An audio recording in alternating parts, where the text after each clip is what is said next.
Hi, everyone. Thank you, Walalan. I really appreciate you all being here today for my presentation. My name is Julia Frigault, and I'm a doctoral student at the University of New Brunswick. I'll be presenting on co-designing accessible sport, recreation, and leisure opportunities with Ugpi'ganjig in the town of Heron Bay, New Brunswick, lessons from the Recreaplex.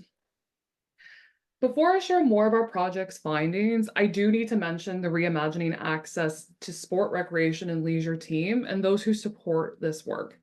The project's team comprises of the lead researcher, Dr. Jackie Oncescu, and the project coordinator, myself, from UNB. The project's design team includes the design lead, Dr. Jules Maitland, and her colleagues from All In Agency, a human-centered design agency also based in New Brunswick. And lastly, the project includes working in partnership with the system shifters, as you can see on the presentation screen. And this is a group of equity-owed residents and allied sport and recreation stakeholders from 2 rural regions in New Brunswick. This committee works with the research and design team to develop and implement social innovation tactics towards belonging and dignified access in sport, recreation, and leisure. This work Sorry, could... Julia. Yes. Sorry, you're just not sharing your presentation there. If you meant to screen share your slides, we're not seeing them. Oh, okay. Give me 1 second. Thank you. No problem. So, Zoom.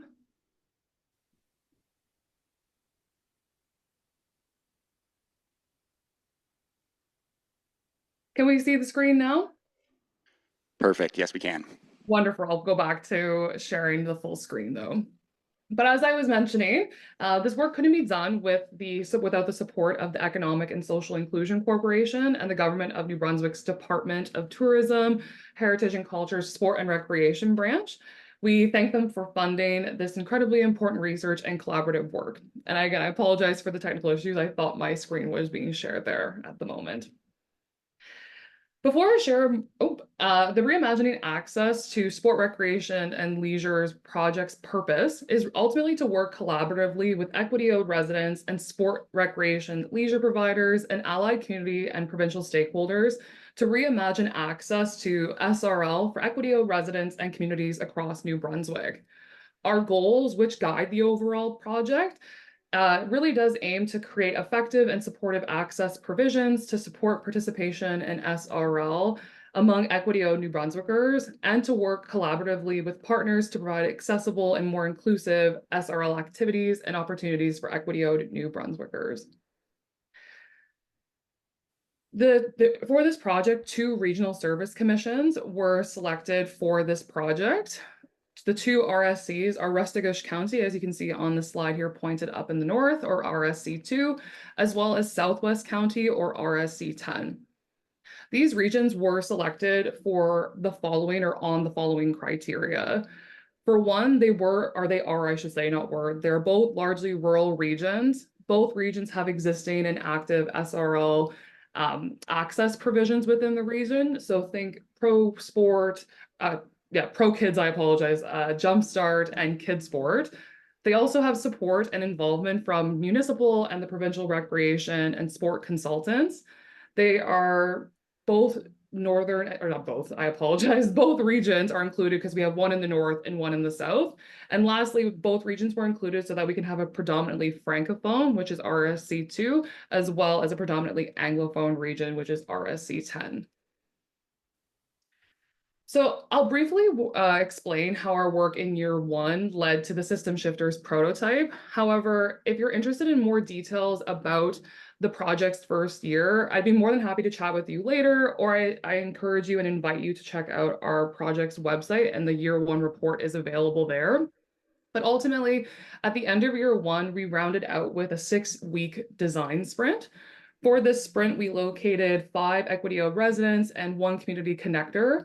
We worked through this design thinking process to generate new ideas, the most promising of which was developed into the system shifters prototype to be launched in year 2.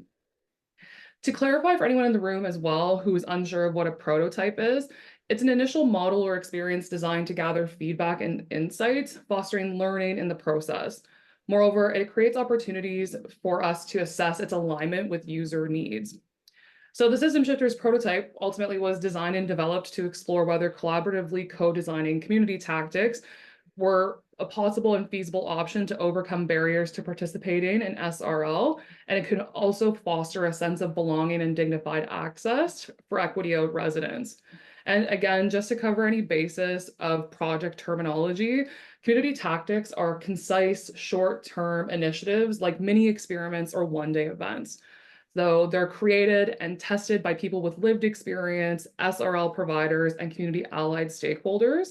And we specifically focus on these short-term initiatives because prototyping allows for iterative refinement before implementing a final framework across communities. So considering these details, community tactics are designed to create opportunities for us to advocate for more inclusive and accessible SRL provisions by working with a collective of equity-owed individuals and groups, community SRL providers, as well as provincial providers and allied stakeholders. They also shift the SRL system by co-designing new tactics to implement in communities and to address barriers and cultivate a sense of belonging and dignified access to SRL. The tactics planned and implemented in both regions in year 2 had teams that included one equity-owed resident, and these residents were actually members of the System Shifters Committee too, and they acted as a tactic lead. There was also 1 to 2 Reimagining Access team members a part of these local teams, and they served as a design coach or facilitator. And there was also typically 1 to 2 invited SRL providers or community allied stakeholders, and they had resources and mandates that influence SRL. All tactic teams engaged in a 7-step co-design process, and while I don't have the time to describe each step in detail, this process enabled everyone involved to co-design a community tactic. That is a one-day event created and tested by people with lived experience and experts in SRL in their community. So we developed and implemented 4 system shifter community tactics. These tactics took place in St. Andrews, St. Stephen, St. George, and Ugpi'ganjig. And for the remainder of today's presentation, I'm going to focus on the tactic implemented in Ugpi'ganjig. So let me introduce you to Ugpi'ganjig. As you all can see on the map, Ugpi'ganjig is a northern community located along the Bay of Chaleur in New Brunswick. And according to Ugpi'ganjig's community profile, it is considered an ancestral home of the Mi'gmaq people. It has roughly 730 registered community members. However, roughly 350 of those members live on reserve. Also, according to the residents of Ugpi'ganjig, it is very much community oriented, emphasizes economic and employment through traditional resource-based opportunities like fishing and forestry, and strive to celebrate its cultural heritage and practices. So now that you're all acquainted with Ugpi'ganjig, I am going to share the journey or their journey through the Reimagining Access project. We identified and interviewed an SRL provider from Ugpi'ganjig in fall 2002, which led to the planning of a community tactic, or I apologize, a community engagement workshop in January of 2023. And at this workshop, we worked with 15 community members, they all participated. And at the workshop, we were privileged to meet Colleen, who is an elder from the community, as well as Kyle, who is another Ugpi'ganjig community member. And both of these individuals were invited to participate in the design sprint workshops in February and March of 2023. They both agreed, and their participation and insights informed year 2 project plans. As we were transitioning to year 2, Kyle did unexpectedly pass away in April of 2023. And we do continue to mourn Kyle, but we were also so grateful for him sharing his wisdom, his kindness, and his levity. And he does continue to inspire the work that we do today. Despite the significant loss to not only Ugpi'ganjig, but the project team, Colleen agreed to continue working with us and joined the System Shifters in June of 2023. The System Shifters, as I've already discussed, is a collaborative that aims to bring about change within existing SRL systems to foster dignified access and enhance belonging for equity-owed residents and communities.